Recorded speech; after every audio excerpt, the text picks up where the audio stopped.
Vamos à ministração da palavra de Deus. Eu costumo comentar que ao longo da minha jornada cristã, eu tive uma facilidade muito grande de me relacionar com Deus Pai. E isso acontece porque Deus Pai, Ele é cultural quase, né? Independente se você é ou não da igreja, tem aquela coisa, eu tenho conexão com Deus, eu tenho meu relacionamento com Deus. Já é comum as pessoas terem esse tipo de relacionamento. Como eu me converto numa igreja pentecostal, tenho o pezinho lá, e gosto muito disso, o Espírito Santo, de fato, é uma figura, uma pessoa que me foi apresentada e que eu me relacionava com muita alegria no meu coração. Faz parte, sim, de muitos processos da minha vida com Deus. Obviamente, Ele é o próprio Deus. Mas, uma coisa que é engraçado, é que eu tinha dificuldade de relacionamento com a pessoa de Jesus. E não é por Ele, não é culpa dele, a gente sabe que não. Mas daquilo que me apresentaram a respeito de Jesus. A cultura, o ambiente que eu era inserido, me apresentava um Jesus que não era nada interessante. Até eu ter um encontro com Ele e me apaixonar por Jesus. Eu digo que na minha caminhada existem dois momentos, que até o momento eu vejo como uma virada de chave no meu relacionamento com o Senhor. O primeiro deles é quando eu valorizo e me dedico à leitura da palavra, porque assim não tem como sermos cristãos sem nos debruçar sobre a palavra de Deus. Não tem como a gente viver de experiências, de domingos, de encontro no culto, mas não mergulhar na palavra de Deus. Então isso foi uma virada de chave para o meu relacionamento com o Senhor, mas a outra foi quando meu coração se incendiou de amor por Jesus. Porque até mesmo viver o que nós vivemos aqui como igreja, as nossas relações, como vivemos o corpo de Cristo, o Senhor, Ele é o centro, Jesus, Ele é o centro, e não tem outra forma e melhor forma de viver, senão valorizando e buscando conhecer mais o coração de Jesus. E é nesse lugar, porque o que acontece? Eu costumo muito vasculhar informações sobre Ele. Eu persigo conhecer o coração de Jesus, entender mais sobre Ele, e é dentro desse lugar que nasce a ministração que eu quero compartilhar com vocês hoje. Então eu quero te convidar a abrir em 1 Pedro, no capítulo 2, nos versos 6 ao 8, e nós vamos ler juntos. 1 Pedro 2, 6 a 8.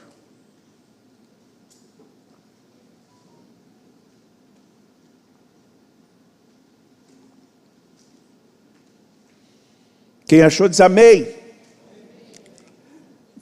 Vou esperar um pouquinho então. Vocês acharam que eu acho que só um pouquinho. Vamos lá ler 1 Pedro 2, do 6 ao 8. Pois assim é dito na Escritura: eis que ponho em Sião uma pedra angular, escolhida e preciosa, e aquele que nela confia jamais será envergonhado. Portanto, para vocês, os que creem, essa pedra é preciosa, mas para os que não creem, a pedra que os construtores rejeitaram tornou-se a pedra angular e também uma pedra de tropeço e rocha que faz cair. Os que não creem tropeçam, porque rejeitam a mensagem, para os que também foram destinados. Vamos orar. Espírito Santo, muito obrigado por essa noite. Muito obrigado pelo privilégio de estarmos juntos como igreja, como corpo, e possamos ser ministrados e instruídos pelo Teu Santo Espírito. Vem e faz a Tua obra, a Tua vontade, que não seja eu, Senhor, mas que seja o Teu fluir intenso neste lugar, tocando e ministrando o coração de cada um aqui nessa noite, em nome de Jesus. Amém e amém. Deixa eu conversar com vocês um pouquinho, só para a gente entender do que se trata essa pedra angular. A pedra angular, dentro da construção, ela é uma pedra que ela é colocada na base de uma construção. Tá? Então, quando vão fazer os fundamentos, quando vão levantar alicerces, essa pedra, ela é muito importante. Porque ela é uma pedra que é colocada de canto, uma pedra de esquina, e ela tem, a partir dela, é alinhada todas as demais pedras do fundamento. Então, ela tem essa função de alinhamento, ela tem a função de ser a principal pedra de fundamento, e também ela traz a unidade, porque é essa pedra que permite que as paredes elas se conectem. E aqui, Pedro, ele está trazendo essas características sobre a pedra angular e levando essas características a Cristo. Então ele fala que Cristo, ele é o fundamento do reino de Deus. Ele é a base de tudo. Ele fala também que Cristo, ele é o padrão pelo qual tudo deve ser alinhado. E Cristo, ele é o elo da nossa unidade, né, que nos transforma num só, para que nós possamos viver igreja. Portanto, Pedro, ele apresenta Cristo como a pedra angular, a base principal de toda a edificação da igreja. Ele mostra que aqueles que se aproximam dessa pedra, que é viva, se torna também pedra viva, tornando e formando um templo de adoração ao Senhor. Então, aqueles que creem na pedra viva, na pedra angular que é Cristo, também são pedras vivas. E essas pedras, elas ajudam na construção daquilo que nós vivemos aqui, que é viver igreja, que é viver comunidade, que é viver um lugar edificado para o Senhor, onde Ele é a base. Entretanto, essa mesma pedra, Cristo, ela é pedra de tropeço para aqueles que a rejeitam. Então a gente vê uma realidade, a seguinte realidade: aquilo que a humanidade incrédula tropeça é justamente o fundamento sobre o qual eu e você edificamos a nossa fé. Aquilo que os que não creem olham e acabam rejeitando, e por rejeitar tropeçam, eles caem, essa mesma pedra angular, é o que eu e você estamos caminhando sobre, e alicerçando a fé que nós temos. Então é muito importante, meus irmãos, nós refletirmos sobre isso, nós tentarmos entender, quando que um princípio, para nós, ele se torna pedra viva, e quando que para o que não crê se torna uma pedra de tropeço, e analisar e sondar o nosso coração para entender como isso funciona para nós. E hoje eu quero trazer pelo menos 3 aspectos que nós podemos entender que sim, ela é uma pedra de tropeço, que escandaliza o mundo, mas que para mim e para você é uma pedra angular, um alicerce da nossa fé. E a gente precisa então, a partir do momento que ouvimos, sondar o nosso coração em relação a isso. E a primeira pedra que eu quero falar com vocês é a exclusividade de Cristo. Em geral, as pessoas gostam de Jesus. Chegamos em um momento, em um período, em que é legal ser crente, é legal ser cristão. E é engraçado porque as pessoas se dizem cristãs, elas postam que são cristãs, e se você vai conhecer a vida, não reflete. E o fato de não refletir me mostra que se tornou legal dizer que é cristão, mesmo que você não se comprometa com isso. Ele é admirado como um mestre, ele é admirado como um exemplo moral, como um líder que tem um coração compassivo. O problema, meu irmão, surge quando nós nos deparamos com a exclusividade de Cristo, a afirmação de que somente Ele é o caminho para Deus. Aí o negócio pega. Porque o próprio Cristo, em João 14,6, ele diz o seguinte: eu sou o caminho, a verdade e a vida, e ninguém vem ao Pai a não ser por mim. O apóstolo Paulo, ele diz na primeira carta a Timóteo, no capítulo 2, verso 5, há um só Deus e um só mediador entre Deus e os homens, Jesus Cristo, homem. Então essa exclusividade, ela é ofensiva para aqueles que não creem. Porque durante muitos séculos, a objetividade do raciocínio humano, ela ditava as regras de como uma sociedade funcionava. Então existia uma única verdade, todo mundo precisava se submeter a ela. Acontece que foram passando os anos, as pessoas começaram a olhar a sociedade e dizer assim: ó, não está funcionando isso não. A gente precisa começar a abrir espaço para aquilo que você pensa ser a sua verdade, mas aquilo que eu penso ser a minha verdade, e eu poder ter liberdade de me mover por isso. Então a subjetividade racional, ela começa a imperar. Então a verdade, ela é subjetiva. A verdade é aquilo que eu defino, é aquilo que eu acredito. Então a minha verdade se torna a verdade. E ofende quando aqueles que não creem se deparam com a exclusividade de Cristo, porque Cristo ele vem como a única verdade, como o único caminho e a vida que flui em nós.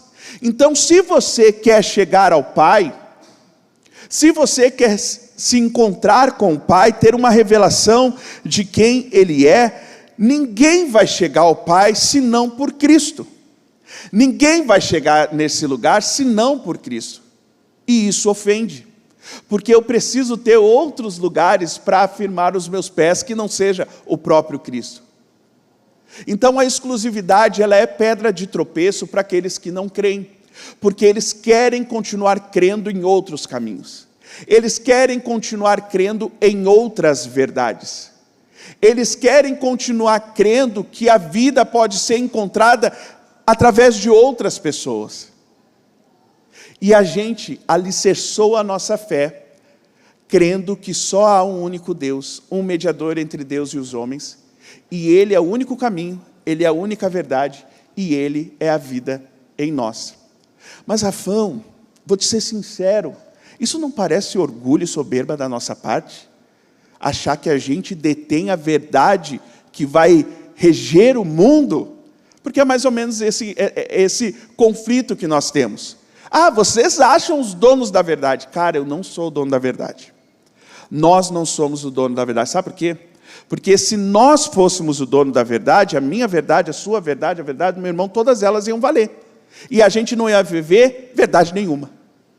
Porque cada um ia definir o que era a sua verdade, por onde ia seguir o caminho, e daí ninguém ia ter caminho nenhum.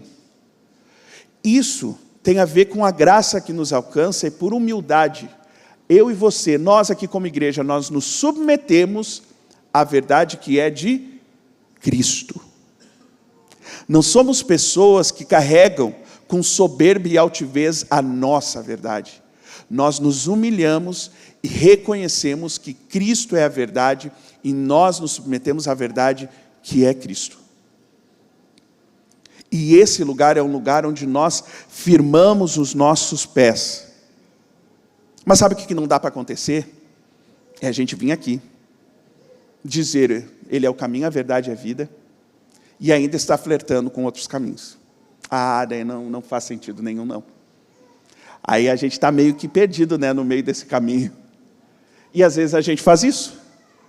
E às vezes eu amo a Jesus, eu confio em Jesus, mas, espera aí, tem uma opção aqui que pode me ajudar nos céus, nas estrelas. Entenda como quiser, meu irmão. Que vai me dizer que cor eu devo sair vestindo nessa manhã, o número é tal, e eu posso contar com isso aqui também, vai que Jesus não funcione. Misericórdia, meu irmão. E a gente flerta com esses caminhos. Ele é o único caminho, Ele é a verdade, e Ele é a vida. E eu e você nos sujeitamos a essa verdade e nos alegramos. Você sabe que o pior período da minha conversão foi quando Jesus era meu amuleto. Foi o pior. Porque eu usava Jesus conforme a minha necessidade. Ele não era o dono da minha vida. Ele era alguém que peraí, Jesus, deu ruim aqui, hein? Me dá uma ajuda, peraí, vem cá. Resolve um problemão aqui. Ah, resolveu, muito obrigado. Agora eu sigo por outros caminhos. E foi assim durante muitos anos. E isso impede de nós vivermos algo que eu vou tocar mais na próxima pedra de tropeço, mas de conhecer a Jesus. Então, a exclusividade de Cristo sim ofende. Ela é uma pedra de tropeço para aqueles que não creem. Mas para mim e para você, não há outro Deus. Não há outro caminho. E a gente tem provado isso dia após dia. E isso tem feito toda a diferença na nossa caminhada. Amém? Entenderam mais ou menos por onde a gente vai? Segunda pedra de tropeço, meu irmão, é aquilo que nós conhecemos como alteridade de Cristo. A alteridade, ela é a capacidade que nós temos de olhar para um indivíduo e entender que ele é outro. Que ele não é igual a nós. que ele tem características e aspectos diferentes dos nossos.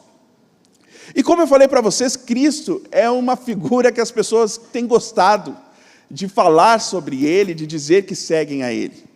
E uma das coisas que eu não sei se você também chama a sua atenção é o fato de que ele se identifica conosco.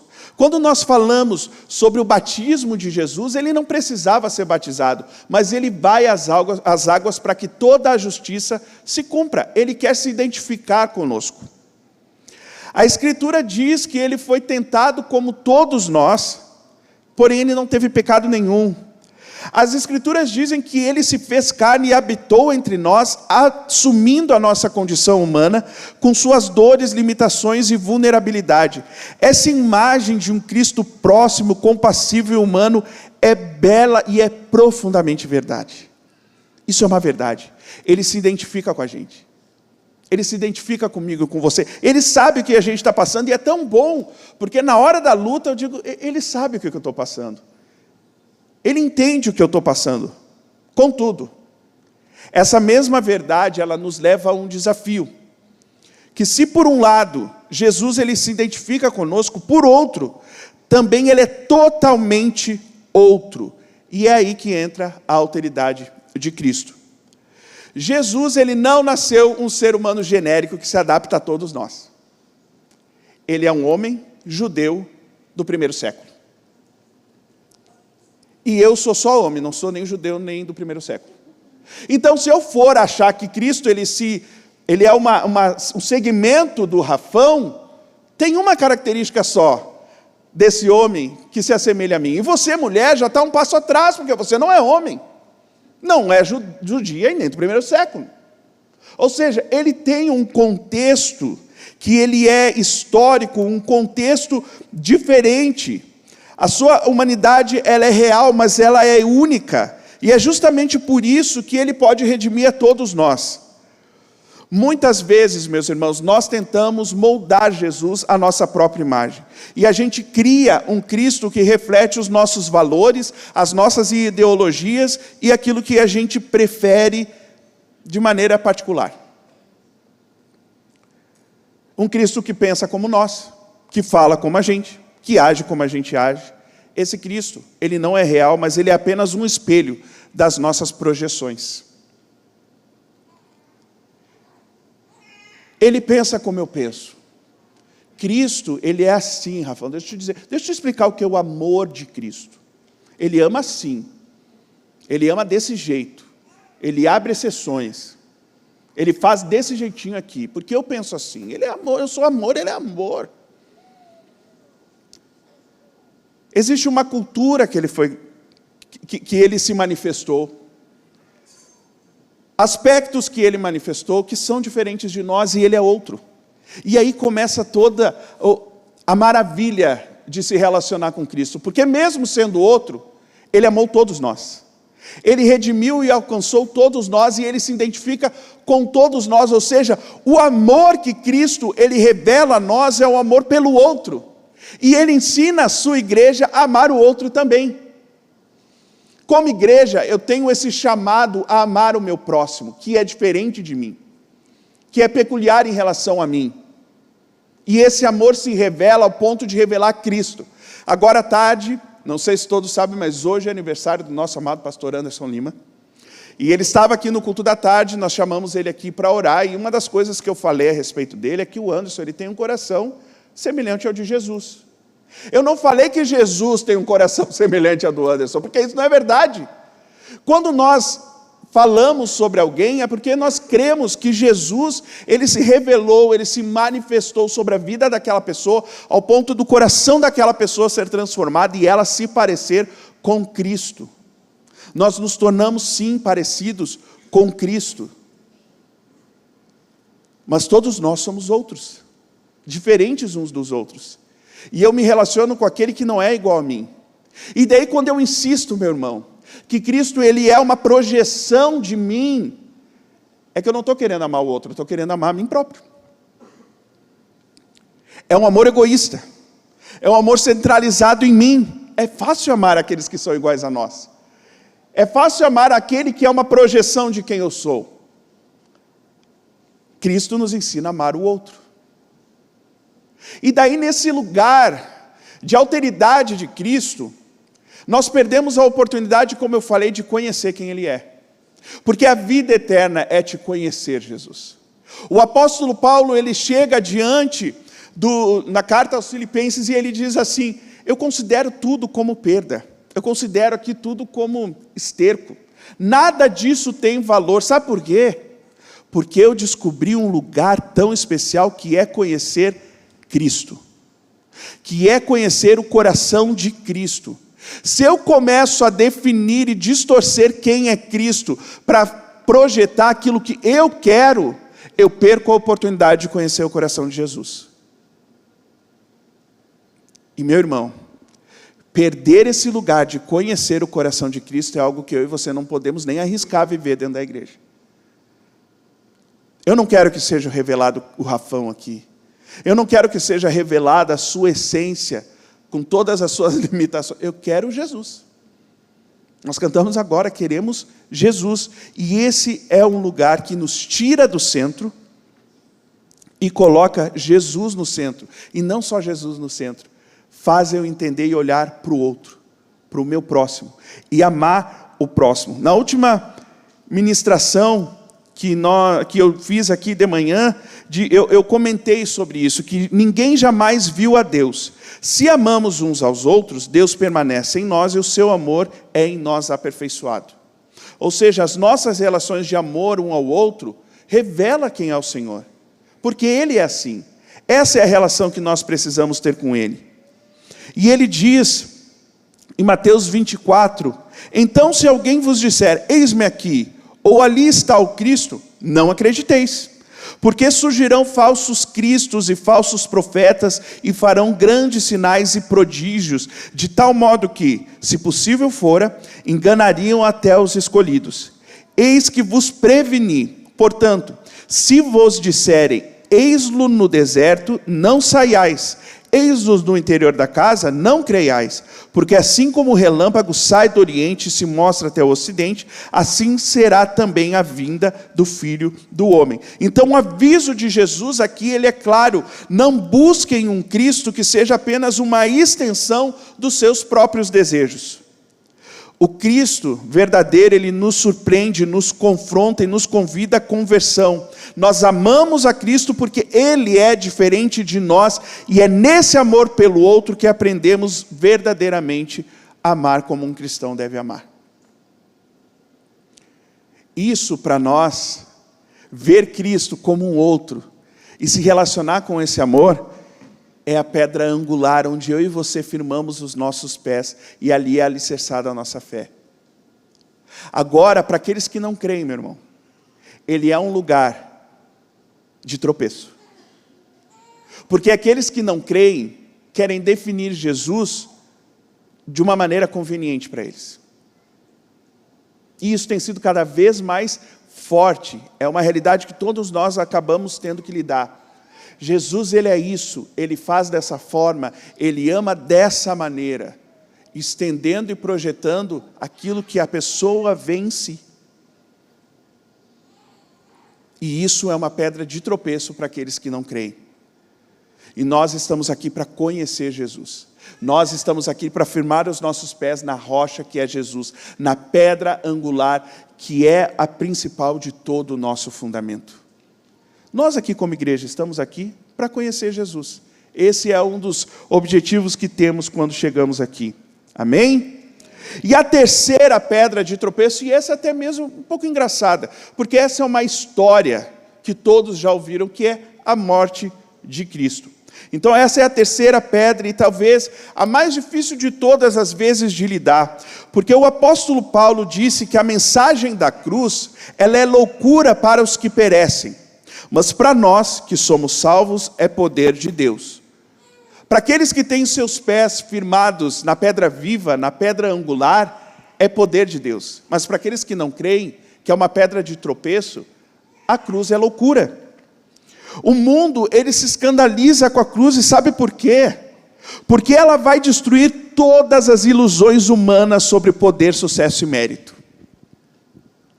Ninguém acreditava que Jesus merecia a cruz.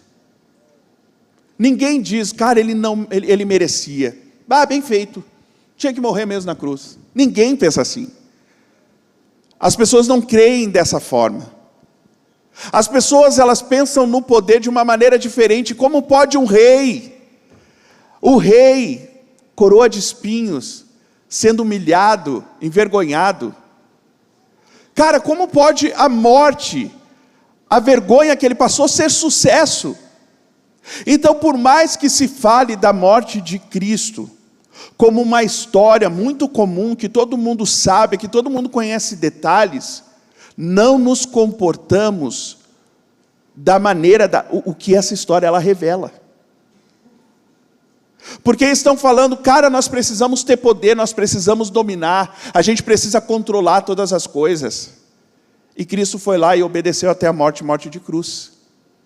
Cara, nós precisamos ter sucesso. Como assim sucesso se ele morreu naquela cruz?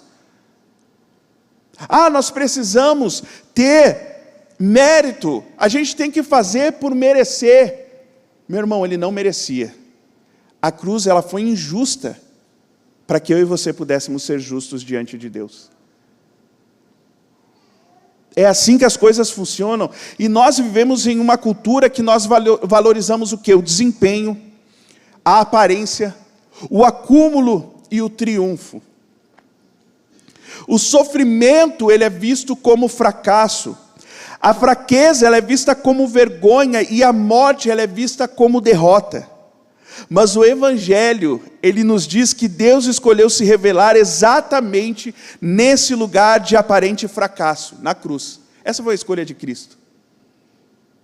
Na cruz, Cristo não é apenas um mártir injustiçado, meu irmão.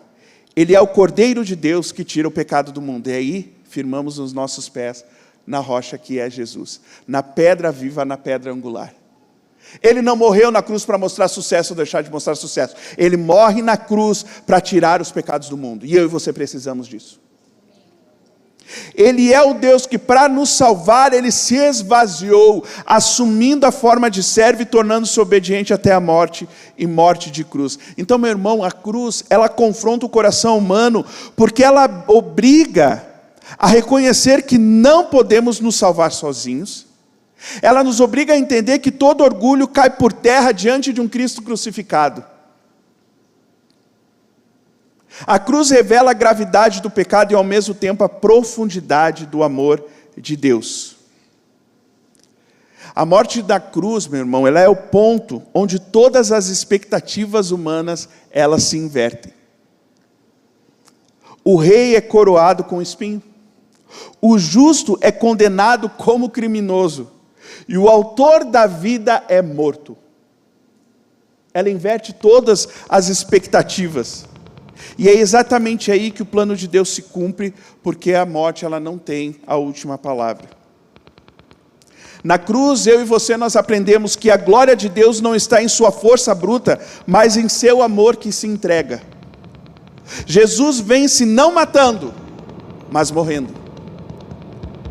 A cruz, ele é o trono onde ele reina, e o sangue derramado é o selo da nova aliança que nos reconcilia com o Pai. Firmamos nossos pés na pedra viva, na pedra angular. Esse é o alicerce da nossa fé.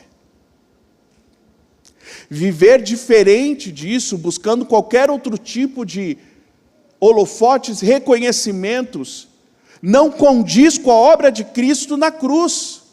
E isso é para aqueles que não creem, para aqueles que essa pedra, ela é uma pedra de tropeço, é uma rocha que os faz cair, porque estão buscando outras coisas. A exemplo de Cristo, nós somos direcionados a viver com um coração diferente. E daí se ganha quando se perde. Se tem vida, quando morre para si mesmo. Os valores, eles se invertem. Por isso que a morte de Cristo é pedra de tropeço para o mundo. Ela é o fim do ego, do mérito, da autossuficiência. Mas para quem crê, meu irmão, ela é pedra angular.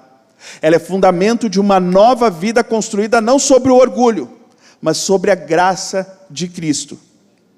O apóstolo Paulo, ele resumiu isso de forma brilhante, onde ele diz: fui crucificado com Cristo, logo, já não sou eu quem vive, mas Cristo vive em mim. E a vida que agora vivo na carne, vivo-a pela fé no Filho de Deus, que me amou e a si mesmo se entregou por mim. Aceitar a cruz é aceitar morrer para si mesmo. E é justamente aí que encontramos a verdadeira vida. Cristo morreu para que eu e você pudéssemos viver. E viver para Ele significa permitir que a sua morte dê novo sentido a absolutamente tudo em nós. Agora, o que não pode, meu irmão, é viver igreja sem reconhecer e valorizar o sacrifício de Jesus. Aí não faz sentido nenhum. Porque, na verdade, eu e você não estaríamos nem aqui se não fosse por esse sacrifício. Nosso salário era a morte, era o inferno, pecadores, todos, a palavra nos diz, todos éramos pecadores. E o sacrifício de Jesus nos resgata desse lugar de trevas, para que nós possamos viver nessa nova realidade de vida, onde não há espaço para o orgulho, onde não há espaço para o mérito, onde não há espaço para a autossuficiência. E muda os nossos valores e as nossas expectativas. Então, se você chega aqui, meu irmão, e diz: cara, eu sou crente, e eu estou buscando reconhecimento, eu estou buscando oportunidades, nós não estamos vivendo conforme Cristo expressou na cruz. E é capaz que essa pedra, que é viva e angular, que nós firmamos no nosso pé, possa estar sendo pedra de tropeço para nós. Precisamos sondar os nossos corações. Eu poderia falar sobre vários outros exemplos, mas eu entendo que aqui nós conseguimos entender valores importantes a respeito do coração de Cristo. Porque a partir do momento que identificamos Ele como uma pedra angular, nós entendemos como funcionam as coisas em Cristo.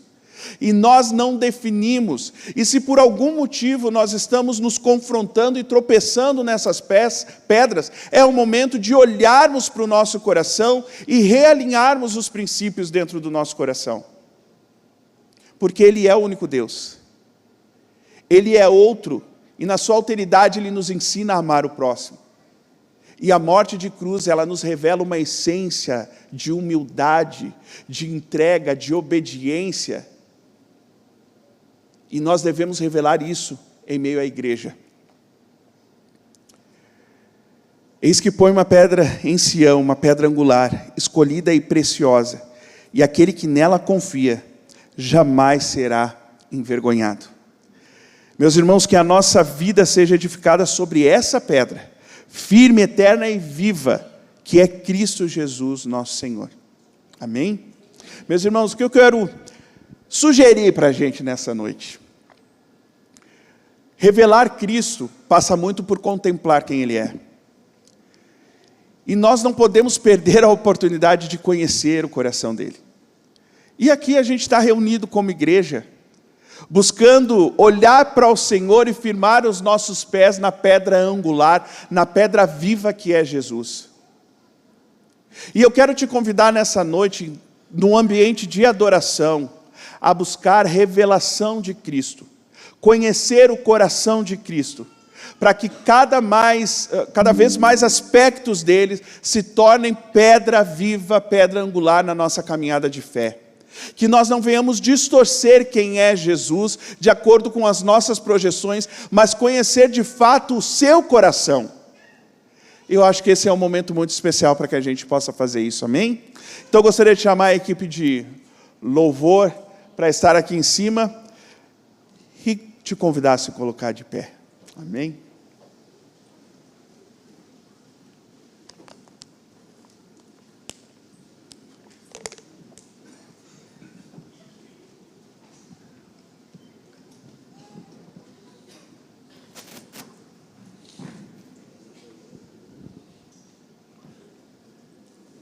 Como nós cantamos agora no período de adoração,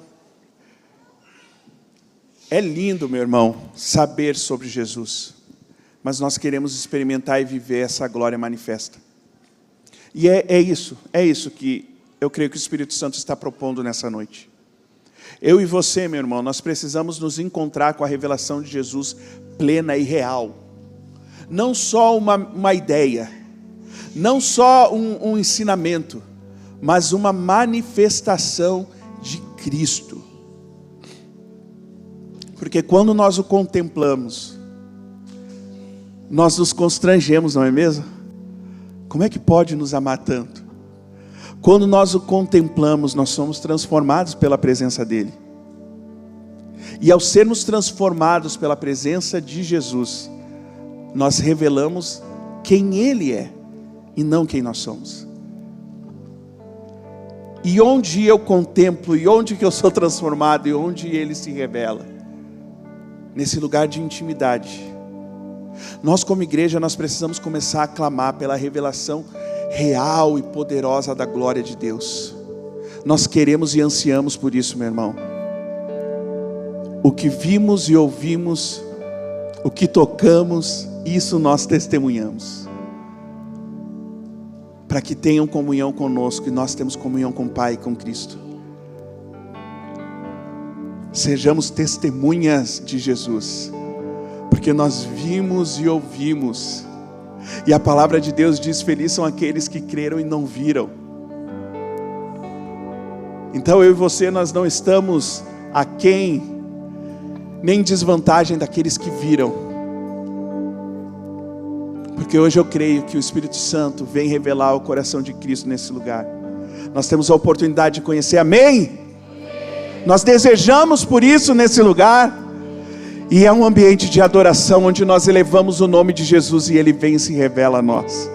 Onde nós inclinamos o nosso coração, humilhamos o nosso coração diante da presença dele. Onde nós declaramos que nós não queremos ser o centro de nada nesse lugar.